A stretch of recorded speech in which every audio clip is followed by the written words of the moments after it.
2 मई 2026 केरला में एमबीबीएस की पढ़ाई कर रहा एक स्टूडेंट अपने पिता को एक व्हाट्सएप मैसेज भेजता है। इस मैसेज में एक फाइल अटैच थी और साथ में लिखा था, सीकर से मेरे दोस्त ने मुझे भेजे हैं, इन्हें हॉस्टल की लड़कियों तक पहुंचा दो। ये वही 300 सवाल हैं जो कल के नीट पेपर में आने वाले हैं। इस लड़के का बाप राजस्थान के सीकर शहर में एक पीजी हॉस्टल चलाता था। जिस रात उसे व्हाट्सएप मैसेज मिला उस रात तो उसने कुछ नहीं किया, लेकिन अगली सुबह ये पेपर उसने हॉस्टल में रहने वाले स्टूडेंट्स को बांट दिया। एग्जाम के बाद वो इस पेपर को पास के कोचिंग इंस्टीट्यूट के टीचर को दिखाता है और पूछता है कि कितने सवाल इसमें से एक्चुअली में एग्जाम में आए थे। और इस सवाल का जो उसे जवाब मिला उस पर यकीन कर पाना मुश्किल था। 90 में से 90 बायोलॉजी क्वेश्चंस मैच कर रहे थे। केमिस्ट्री के भी 45 के 45 क्वेश्चंस मैच कर रहे थे, वो भी एक अनब्रोकन सीक्वेंस में। एक कॉमा या फुल स्टॉप भी इधर उधर नहीं था। कुल मिलाकर 180 में से 135 सवाल जो नीट के पेपर में आए वो इस लीक्ड पेपर में मौजूद थे। आप में से जो लोग इस एग्जाम के बारे में नहीं जानते उनके लिए बता दूं, ये कोई छोटा मोटा एग्जाम नहीं था, ये नीट था। 22 लाख से ज्यादा स्टूडेंट्स का फ्यूचर डिसाइड करने वाला एग्जाम। ये पूरे देश का मेडिकल एंट्रेंस एग्जाम है जिसे पास करके लोग डॉक्टर बनते हैं, वो डॉक्टर जिनके हाथों में लोग अपनी जिंदगियां सौंपते हैं। लेकिन इसका पेपर पहले ही लीक हो चुका था। इसी कारण से दोस्तों, देश के इतिहास में पहली बार नेशनल टेस्टिंग एजेंसी यानी एनटीए को नीट का एग्जाम कैंसिल करना पड़ा है। इस पेपर लीक के पीछे छिपा है एक ऐसा आदमी जिसकी तस्वीरें बीजेपी के नेताओं और राजस्थान के एजुकेशन मिनिस्टर तक के साथ मिली है। एक ऐसा बंदा जिसके परिवार के 4 बच्चों ने पिछले साल नीट का एग्जाम क्लियर किया, और एक ऐसा आदमी जिसे एग्जाम से 1 महीने पहले ही पता था कि यह पेपर लीक होने वाला है। इमेजिन करो दोस्तों, एक स्टूडेंट पर क्या बीतती होगी। किसी ने दिन रात मेहनत करके साल भर लगाया इस एक एग्जाम की तैयारी के लिए,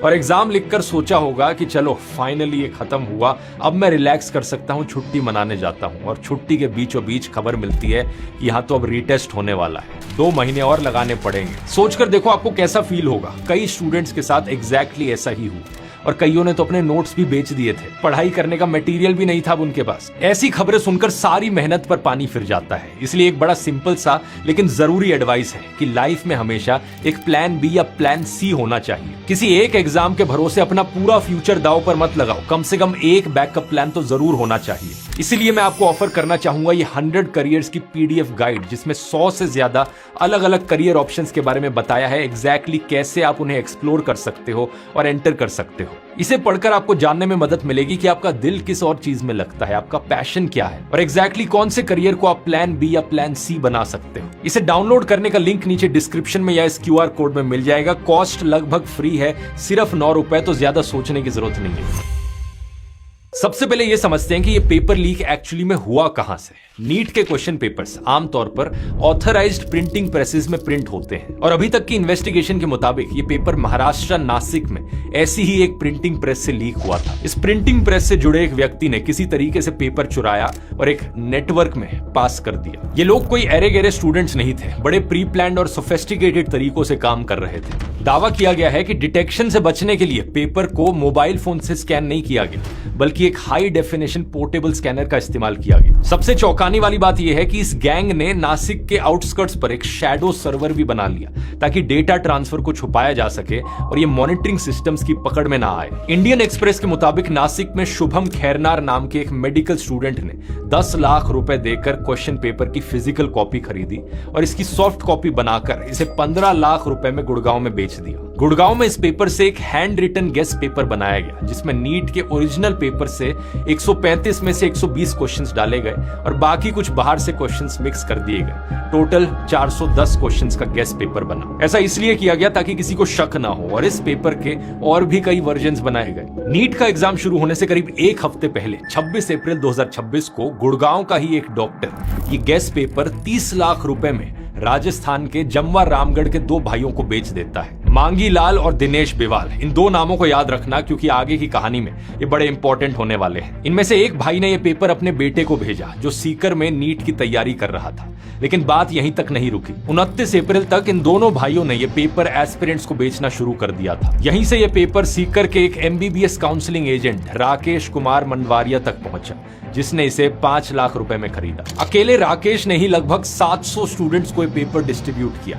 जिनमें से एक केरला का MBBS स्टूडेंट था जिसे राकेश ने 30,000 रुपए में गेस्ट पेपर बेचा। ये वही बंदा है जिसकी बात मैंने वीडियो के शुरू में की थी। केरला के इसी स्टूडेंट ने 2 मई को सीकर में अपने पिता को वो क्वेश्चंस फॉरवर्ड किए और जब पिता ने एग्जाम के बाद एक कोचिंग टीचर से क्वेश्चंस वेरीफाई कराए तो 180 में से 135 क्वेश्चंस मैच हो रहे थे। इस वक्त तक पिता को एहसास हो गया था कि ये कोई गेस्ट पेपर नहीं है, ये तो एक्चुअली में एक असली लीक है। तो सबसे पहले ये सीकर के उद्योग नगर पुलिस स्टेशन में कंप्लेन कराने की कोशिश करते हैं और यहीं से ही दोस्तों कहानी और भी शॉकिंग बन जाती है। पुलिस उन्हें जवाब में कहती है अफवाह मत फैलाओ और उन्हें भगा देती है। इसके बाद वो डायरेक्टली NTA यानी नेशनल टेस्टिंग एजेंसी को कांटेक्ट करते हैं। ये वही एजेंसी है जो नीट करवाती है। NTA जानकारी सेंट्रल इंटेलिजेंस ब्यूरो को देती है और वहां से राजस्थान पुलिस को अलर्ट किया जाता है और तब जाकर state special operations group SOG investigation करना शुरू करता है। शुरुआत में SOG को लगा कि ये कोई आइसोलेटेड इंसिडेंट होगा, लेकिन जब उन्होंने गेस्ट पेपर का ट्रेल फॉलो किया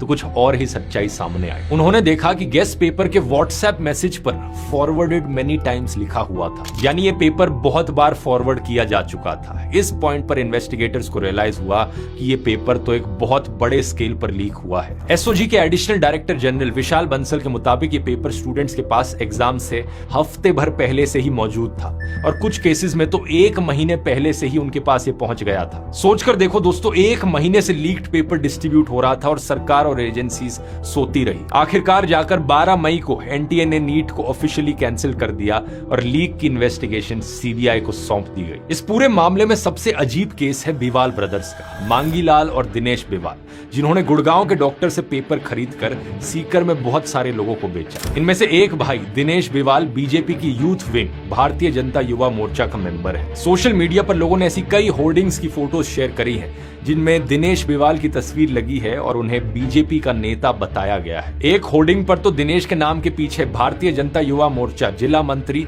जयपुर देहात लिखा हुआ है। लेकिन ये तो बस शुरुआत है, आगे सुनो। दिनेश के खुद के सोशल मीडिया हैंडल्स पर उनकी बीजेपी लीडर्स के साथ तस्वीरें हैं, यहां तक कि राजस्थान के एजुकेशन मिनिस्टर मदन दिलावर के साथ उनकी तस्वीरें हैं। सोचकर देखो, एक ऐसा व्यक्ति जो पेपर लीक मामले में अक्यूज्ड है, उसकी एजुकेशन मिनिस्टर के साथ तस्वीरें हैं। आखिर कितना खोखला है ये सिस्टम। और ये देखिए, इस वीडियो में तो ये राजस्थान के विधानसभा चुनावों में बीजेपी कैंडिडेट के लिए वोट तक मांग रहा है। आप सभी से अपील करता हूँ कि भाजपा प्रत्याशी महेंद्रपाल मीणा को अपना मत से समर्थन देकर विजय बनाएं। लेकिन चीजें यहां खत्म नहीं होती। इंडिया टुडे की रिपोर्ट के मुताबिक बिवाल ब्रदर्स को लगभग 1 महीने पहले से ही पता था कि इस साल नीट का पेपर लीक होगा। 1 महीने पहले, यानी ये कोई लास्ट मिनट डील नहीं थी, ये एक प्लान्ड ऑपरेशन था। सबसे ज्यादा शक पैदा करने वाली ये चीज है कि इन दोनों भाइयों की फैमिली के 4 बच्चों ने पिछले साल नीट क्लियर किया था। जाहिर सी बात है, सवाल बनता है कि क्या पिछले साल भी उनके पास लीक्ड पेपर था। कोइंसिडेंसेस देखो कितने हैं, पूरा नेटवर्क अगर आप देखोगे। एक ऐसा व्यक्ति जो बीजेपी यूथ विंग का लीडर है, एजुकेशन मिनिस्टर के साथ जिसकी तस्वीरें हैं, जिसे 1 महीने पहले से ही पता था कि पेपर लीक होगा, और उसके परिवार के 4 बच्चों ने पिछले साल ही नीट क्लियर किया था। ये सिर्फ इत्तेफाक है या कुछ और? इन सवालों के जवाब हमें तभी मिलेंगे जब एक फेयर इन्वेस्टिगेशन होगी, और फेयर इन्वेस्टिगेशन होगी इसकी उम्मीद बहुत कम है, क्योंकि इन्वेस्टिगेशन शुरू भी नहीं हुई है और कवर अप पहले से ही शुरू हो गया है। राजस्थान के इन्वेस्टिगेटर्स कह रहे हैं कि राजस्थान इस लीक का एपिसेंटर नहीं था, पेपर नासिक महाराष्ट्र से लीक हुआ था। और नासिक के डीसीपी कह रहे हैं कि नासिक से पेपर लीक होने के रूमर्स बेसलेस है और पेपर वहां प्रिंट ही नहीं हुआ था। सवाल यह है कि कौन सच बोल रहा है, कौन झूठ बोल रहा है। दोनों स्टेट्स एक दूसरे पर ब्लेम गेम खेल रही हैं और बीच में 22 लाख स्टूडेंट्स का फ्यूचर लटका हुआ है। एनटीए के डायरेक्टर जनरल अभिषेक सिंह तो ये तक कह रहे हैं कि नीट का कोई पेपर ही लीक नहीं हुआ, बस एक पीडीएफ सर्कुलेट हो रहा था और उसमें बहुत सारे ऐसे क्वेश्चंस थे जो क्वेश्चंस एग्जाम में आ गए। कोई पेपर मार्केट में नहीं आया, कहीं लीक नहीं हुआ है। जो पीडीएफ है उसमें बहुत सारे सवाल थे, उनमें से कुछ सवाल पेपर से मिलते आए हैं। तो मैं ये नहीं कहूंगा कि पूरा पेपर लीक हुआ है। मतलब 180 में से 135 क्वेश्चंस मैच हो रहे हैं, तो इनके हिसाब से पेपर लीक नहीं हुआ है। एनटीए के हिसाब से पेपर लीक तभी होगा जब 180 में से 180 क्वेश्चंस लीक हो जाए। यही कारण है दोस्तों कि लोग एनटीए को नेशनल टैंपरिंग एजेंसी करके बुलाने लगे हैं। और ये पहली बार नहीं है जब ऐसा हुआ हो। 2024 में भी नीट के एग्जाम से पहले पेपर लीक हुआ था, लगभग इसी तरीके से। एग्जाम से पहले पेपर सर्कुलेट हुआ, लोगों ने लाखों रुपए देकर खरीदा, कुछ स्टूडेंट्स को अनएक्सप्लेन्ड ग्रेस मार्क्स दिए गए, जिनकी वजह से 67 स्टूडेंट्स को 720 में से 720 मार्क्स मिले, जो बहुत शॉकिंग था। 2024 में इसको लेकर प्रोटेस्ट भी हुए थे, सुप्रीम कोर्ट तक भी मामला गया था, सीबीआई इन्वेस्टिगेशन भी हुई थी। लेकिन रिजल्ट क्या निकला? कुछ छोटे प्लेयर्स को पकड़ लिया गया, कुछ को बेल मिल गई और फाइनली जाकर कुछ नहीं बदला। सिस्टम वैसा का वैसा ही रहा है, कोई स्ट्रक्चरल रिफॉर्म नहीं हुआ, कोई अकाउंटेबिलिटी नहीं है। एनटीए को ना तो डिसबैंड किया गया, ना ही अच्छे से रिफॉर्म किया गया। पिछले 2 सालों में हालात बद से बदतर ही हुए हैं और एजुकेशन मिनिस्टर धर्मेंद्र प्रधान से जब इस बात पर सवाल किया गया तो वो रिपोर्टर्स को बिना कोई जवाब दिए वहां से भाग गए। सर पेपर लीक पे क्या बोलेंगे? सर पेपर लीक पे सर सीबीआई इस सब के बाद अब री एग्जाम कंडक्ट होगा। एनटीए ने कहा है कि कैंडिडेट्स को दोबारा रजिस्टर नहीं करना पड़ेगा, कोई एक्स्ट्रा फीस नहीं होगी। लेकिन असली सवाल यह है कि री एग्जाम के दौरान जो स्टूडेंट्स को मेंटल और इमोशनल कॉस्ट बेयर करनी पड़ेगी उसे कौन पे करेगा? 22 लाख से ज्यादा स्टूडेंट्स ने महीनों तक तैयारी करी, फैमिलीज ने लाखों रुपए कोचिंग पर खर्च किए, बच्चों ने अपनी सोशल लाइफ छोड़ दी, स्लीप सैक्रिफाइस कर दी, मेंटल हेल्थ की चिंता नहीं की और कुछ लोगों ने कुछ हजार और लाख रुपए पे करके ये पूरा सिस्टम बाईपास कर दिया। सच बात यह है कि जब तक सिस्टम नहीं बदलेगा, जब तक अकाउंटेबिलिटी नहीं होगी, हर 2-3 साल बाद यही सेम स्कैम रिपीट होगा। पेपर लीक्स ऐसे ही चलते रहेंगे। अगर आप एक स्टूडेंट या पेरेंट हो, ये सब होता देखकर निराश और हेल्पलेस फील करना नॉर्मल बात है। यहां मैं आपको याद दिलाना चाहूंगा कि एग्जाम्स आपकी जिंदगी नहीं होते। एग्जाम्स पास किए बिना भी जिंदगी में सक्सेसफुल होना पॉसिबल है। कि कामयाब होने के लिए नहीं, काबिल होने के लिए पढ़ो। सक्सेस के पीछे मत भागो, एक्सेलेंस का पीछा करो। सक्सेस झक मार के तुम्हारे पीछे आएगी। स्पेशली आज के जमाने में जहां हजारों अलग अलग करियर ऑप्शंस अवेलेबल हैं, जिनमें सैलरी भी अच्छी है, ग्रोथ भी है और काम भी इंटरेस्टिंग है। Data science, UX design, sustainability, content creation, sports analytics, climate research, बहुत कुछ है। प्रॉब्लम बस ये है कि इन सारे अलग अलग करियर्स के बारे में स्कूल में नहीं बताया जाता, पेरेंट्स को पता नहीं होता और स्टूडेंट्स को लगता है इंजीनियर या डॉक्टर, यही 2 ऑप्शन अवेलेबल है। इसलिए आपको नए रास्ते दिखाने के लिए मैंने ये डिटेल्ड पीडीएफ गाइड बनाई है, 100 करियर्स जिनके बारे में कोई नहीं बताता। इस पीडीएफ में 100 अलग अलग करियर्स का एंट्री पाथ डिटेल में बताया गया है, कैसे आप उन्हें परस्यू करना शुरू कर सकते हैं, जान सकते हैं कि क्या वो आपका पैशन है या नहीं। और इन 100 करियर्स को सॉर्ट भी अलग अलग पर्सनैलिटी टाइप से किया गया है। डाउनलोड करने का लिंक नीचे डिस्क्रिप्शन में मिल जाएगा या फिर आप यहाँ पर भी क्लिक कर सकते हैं। यहाँ आपको अपनी जिंदगी में एक नया रास्ता मिल सकता है और डिटेल में जानना है तो ये वाला वीडियो देख लो यहाँ क्लिक करके। बहुत बहुत धन्यवाद।